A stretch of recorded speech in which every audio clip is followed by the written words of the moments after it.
Good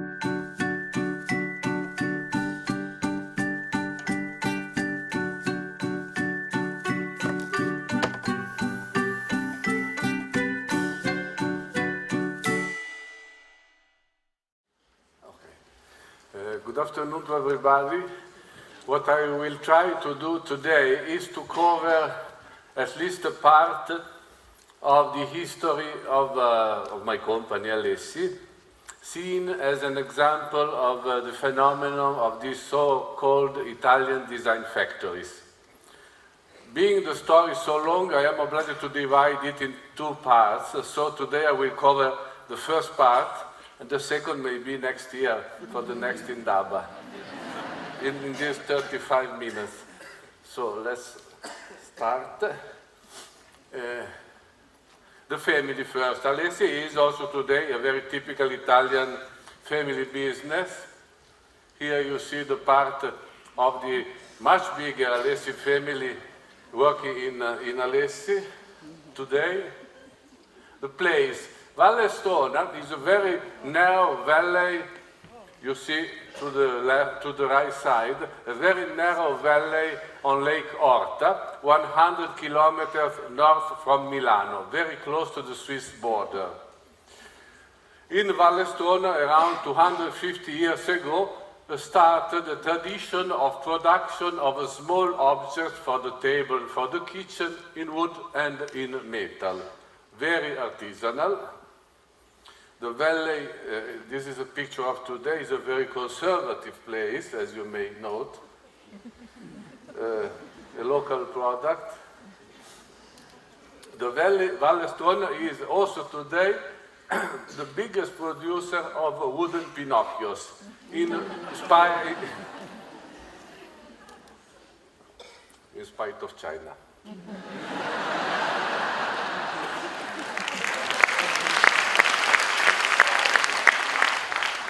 Spinning was the original traditional technique, both for metal but also for wood and metal. And here my two grandfathers, they both came from this tradition, artisanal tradition of Vallestona. To the left, Alfonso Bialetti, the father of my mother, was the inventor, the designer, and then the producer of the popular Italian espresso maker Mocha Bialetti in 1931.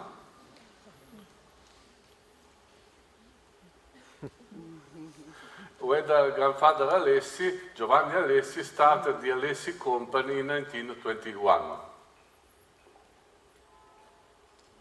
Some very early product.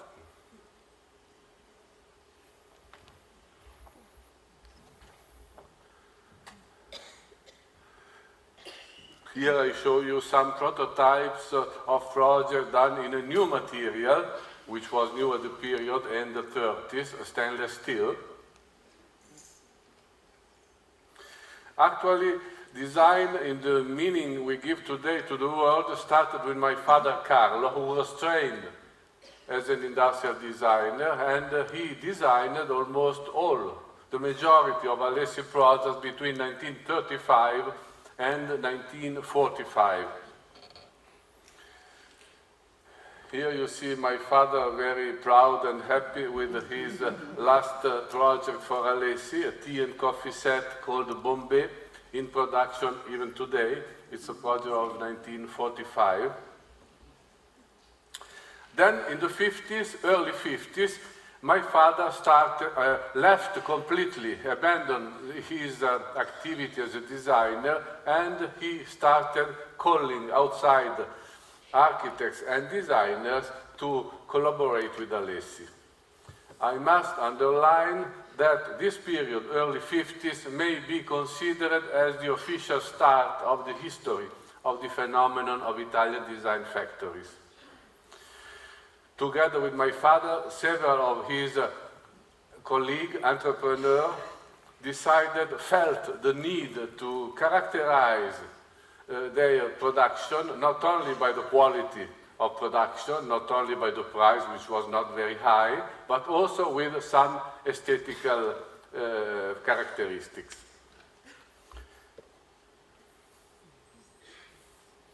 Here are some products of the 50s.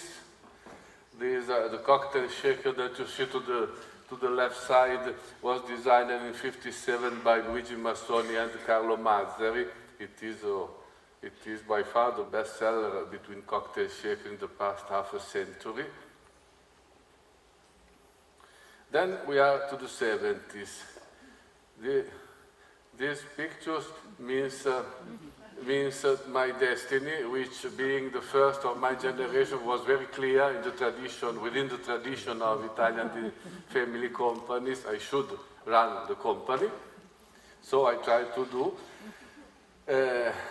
My very first operation, not being at all a designer, but only a design manager, my first operation was to try to use my machines, the machines of Alessi, and the technology of Alessi, to produce, instead of very boring trays, bowls, cocktail shakers, and so on, to produce true art objects, meaning to ask not designers, not even architects, but sculptors to design not functional objects like small sculptures to be then produced by my machines and to be presented to the market at a very low, reasonable price.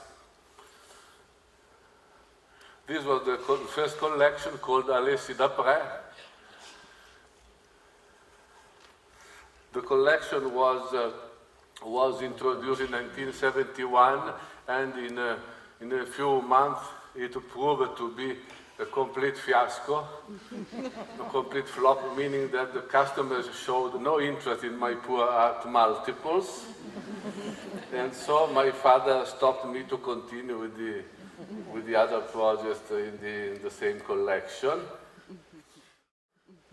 For example, I couldn't continue with the beloved project of Salvador Dali. The Spanish maestro had created his multiple for Alessi. This was his drawing. The name of Dali multiple was Objet inutile, vase sur un problème de topologie négative. Now, sometimes I think he was joking with me. But at that time I was very young and I couldn't understand. Here you see the old maestro explaining to the very young Alberto the importance of hooks. Actually, part of Salvador Dali art multiples was a big comb to each tooth was welded an enormous hook in stainless steel for the fish to the salmon. As I said, and this was an essential part of the Dali multiple. As I said, I couldn't put in production his work, but my father was not able to stop me before I bought around 50,000 of these hooks from a producer of Oslo in Norway. And we still keep the 50,000 hooks in our warehouse because after Dali I have worked with hundreds of designers, but no one found a brilliant idea to recycle or to reuse the hooks. This is my uncle Ettore. Him too very critical about Alessi d'après, these multiples. Then the story continues in the 70s with much commercial luck. I had the possibility actually to work with some of the most important Italian design maestros, people like Sozza, Sappe, Castiglioni, and Mendini. These people were not only important to Alessi because for the reason they designed a very successful project. They were also important because with their personality, they were able to leave an important, a strong imprint within the overall practice of Alessi, as well as they did with my colleagues in the other Italian design factories. That some of practices that I will try to explain you during the speech. The second maestro is Richard Sapper. Sapper is actually German, but living in Milano since early 50s. He has to be considered part of Italian design history. Richard designed the first Alessi espresso maker in '79. He also designed the first Alessi water kettle. This kettle has a story which is maybe interesting to tell you, because it is a clear explanation of the practices of an Italian design factories. So, the designer Sapper, in this case, wanted to design, okay, I want to design a very nice kettle, a very beautiful one, but it is not enough. I want to create a multi-sensorial water kettle, meaning a kettle appealing to different human senses. In particular, he wanted that his kettle, once the water was boiling, could produce a melody, instead of the normal bad noise that usual kettles on the market were very well working, by the way, they produced. He wanted a melody. Not only that, but a melody that could remember him, his childhood. He was a child in a village, living in a village near Stuttgart in Germany.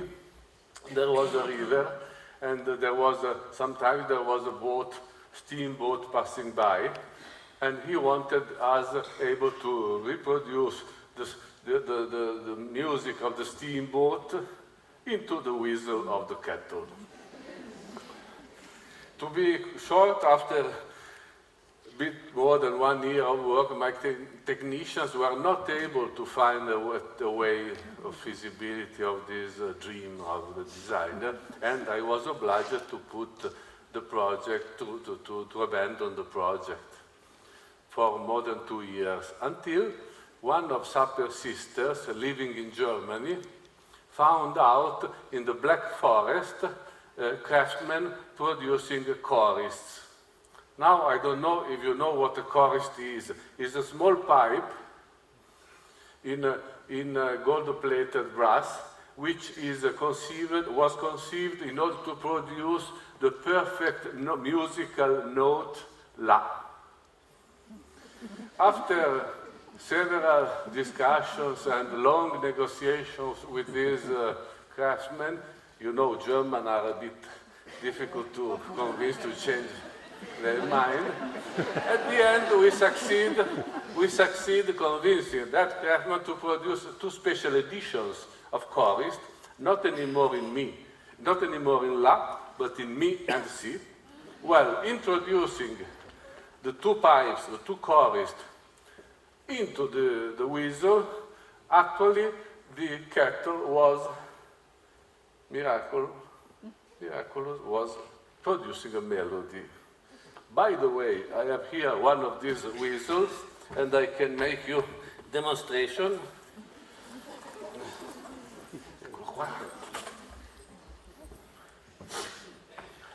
So this is the whistle, and me.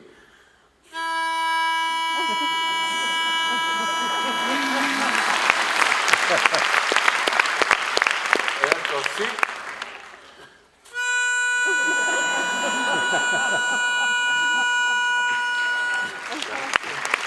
But, of course, when the water boils, they play together.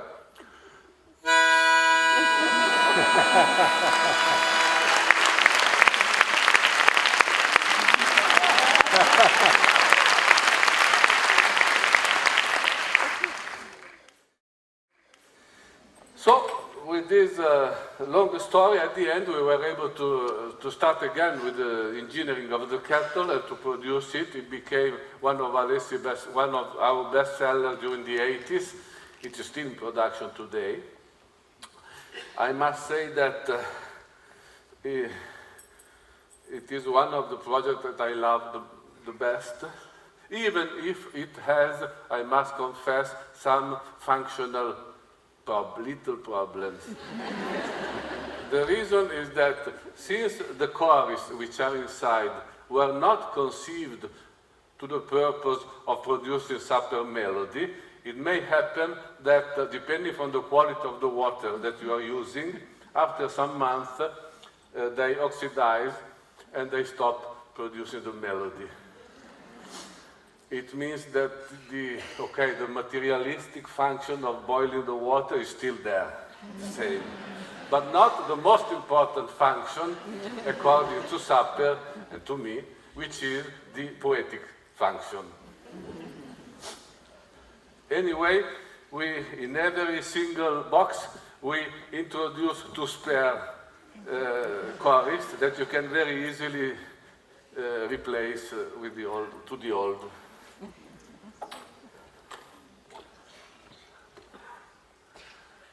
Just to explain that in the Italian tradition, we as Italian design factories, we have to deal with this kind of strange people. Another project done with Richard Sapper was to create a new collection of pots and pans, a very basic and simple tool, but the idea there was to combine an excellent designer together with some of the most interesting cooks of the period. We were at the end of the 70s. From Italy and from France. The operation was very long, very, very long, because we started in 79, we were able to end only in 86 with the official presentation to the market. The reason being that my idea to put together cooks and designers proved not to be very good, again. Because the designer still is a fantastic designer, but he doesn't know anything about cooking. On the other side, the cooks, it is the other way out. They don't know anything about design. So I was obliged to mediate endlessly between them. As a designer, Sapper has a rhythm of a project every 5 years. So from middle 70s, we receive a good project from him every 5 years. This is his last project. It is a long cheese Parmesan grater. Since, as I said, Sapper doesn't know anything about cooking, at home they use him only to grate the Parmesan, which is the most simple cooking operation. But doing that for so many years, then he had the intuition that should the grate be very long, with only one act, you could produce enough quantity for one person. And it works. The third maestro is Achille Castiglioni, also from Milano. Achille designed some of the Alessi masterpieces of the 70s. And the fourth is Alessandro Mendini.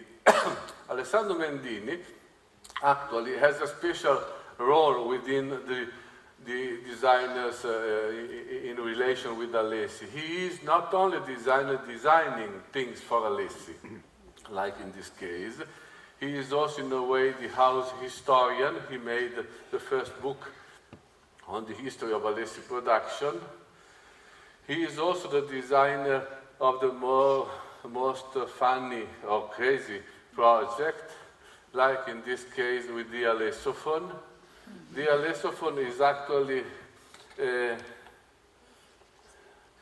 a new saxophone, which was designed by Alessandro Mendini together with two sax specialists. I must say that on Lake Horta there is also a village where they are producing saxophones since maybe 300 years. And so in connection with this tradition, Alessandro has designed the Alessophone, which has a lot, they told me, a lot of working innovations, the way you handle it. It is also very good for jazz music. It is by far the most expensive saxophone on the market. It is all handmade. Maybe we produce 4 or 5 per year. Alessandro Mendini is a very special architect and designer. He has always been proud of the fact of being considered a designer, designing things that do not sell. Meaning having a taste too sophisticated for normal customers, which is completely right, except that with our help, in 1994, he created Energy, which was, for more than 10 years, the bestseller of Alessi. Energy is a corkscrew. It is also the portrait and the name of his young fiancée of that period. And after 10 years, middle 2000, she was feeling very sad being alone. So we decided to give her a friend, Sando M, which is also corkscrew. Also, Sando is a good product for Alessi. It comes also in several variations, hand-painted and limited production.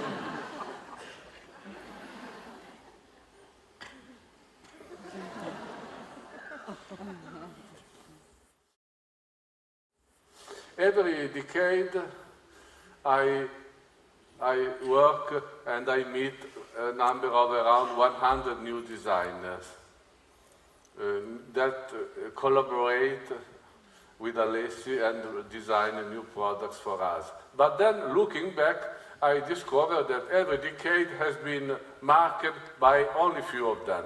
So it was in the 70s, so it was in the 80s. In the 80s as a decade were marked for Alessi, particularly mainly by three big personalities: the Italian architect Aldo Rossi, who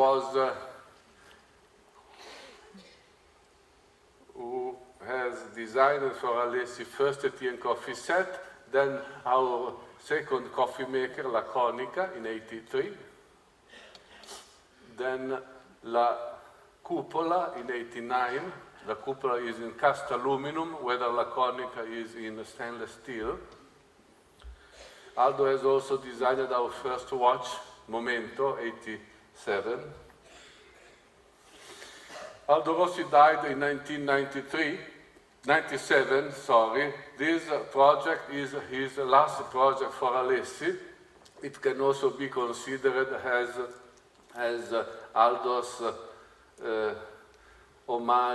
last homage to the functionalist motto, you know, form follows function, being, as you may see, a cubic pot, which is the ideal pot for cooking tomatoes, provided they are cubic too.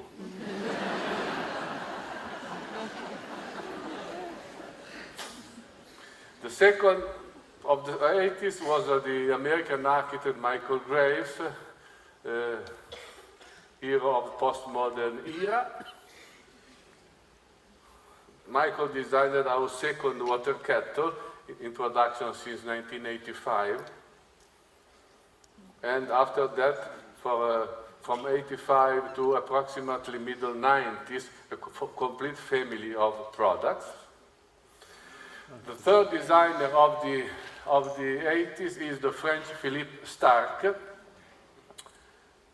Here you see a picture of Starck when I met him middle 80s, when we started working together. And now the picture of him today, you see with the help of some, probably I suspect, surgical, it's improving enormously. Or the design is a good profession for your health. Or time is passing, but not for everybody the same way. Lucky him. Anyway, Starck is, this is his squeezer. This is the project of the squeezer of Philippe Starck. It was done on, you know, these paper placemats that you find in Italian pizzerias. a kitchen colander, Max Le Chinois. He's quite famous, not working water kettle called Hot Bertha.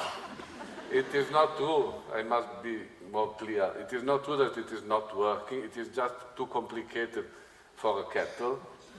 So it was in production only between 1991 and 1994. Even if sometimes we are asked by our Japanese customers to have a new production of this kettle, which, by the way, was designed, says Stark, je le dessine pour mes design victims, but we do not produce it again. Errare, in our profession, errare humanum est, perseverare diabolicum. Anyway, Stark is not only an enormous talent as a designer, he is very good in finding the names for his products. This is, for example, is a cheese seller combined with a cheese grater, and the name which is inside, and the name is of the object is Mr. Moo Moo.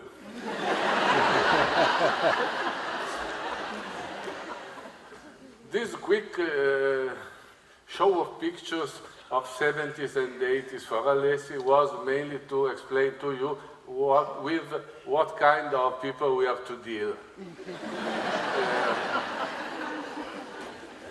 Sometimes it is nice, sometimes it is hard.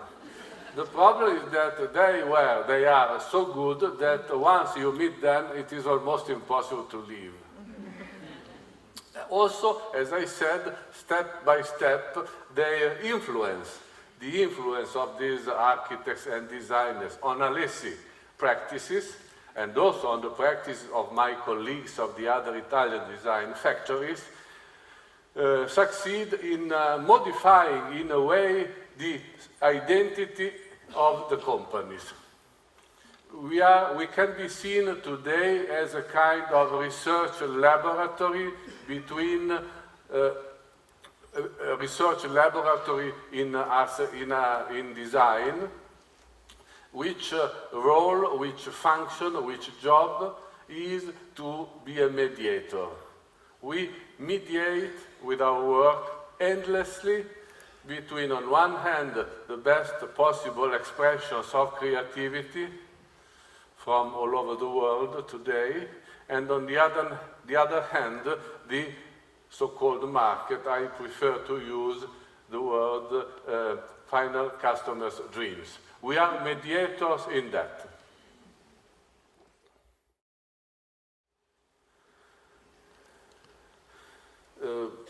Very quickly, some other projects of the 80s and some other designers.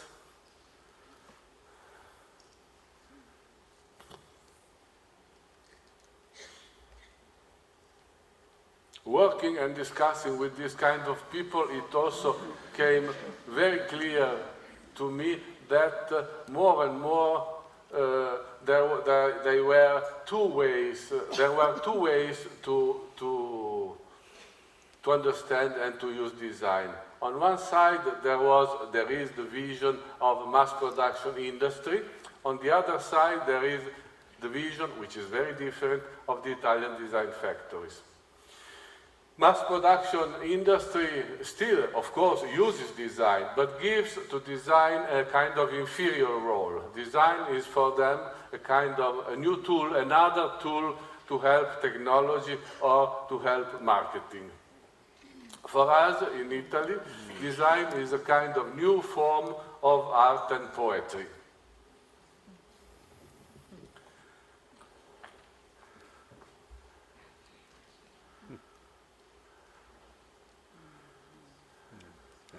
I just wanted to, I save you the theory. This is only theory.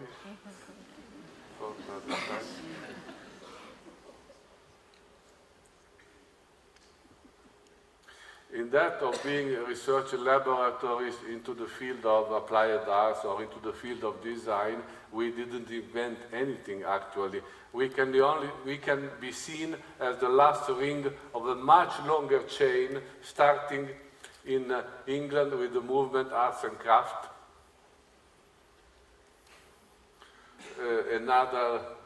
Another ring being the Deutsche Werkbund of Hermann Muthesius. Another ring being the Wiener Werkstätte beginning 1900 in Vienna.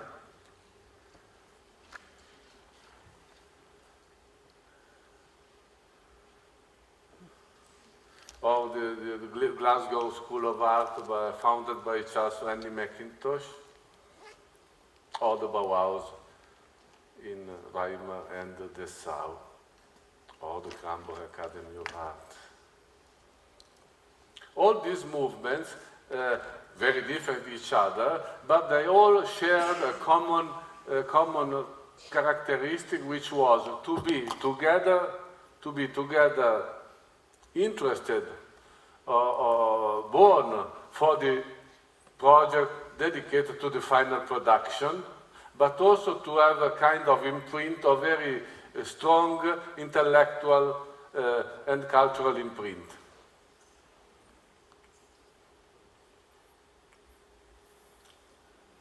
Some of my colleagues in the Italian design factories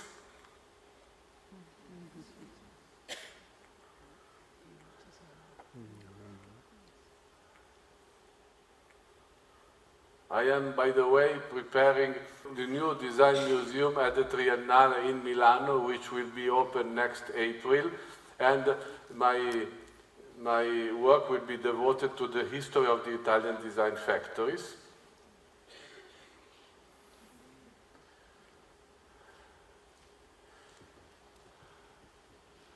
I think to end, but I cannot end before delivering you one of my favorite theories, which is called the theory of the borderline, which explains a lot of our philosophy.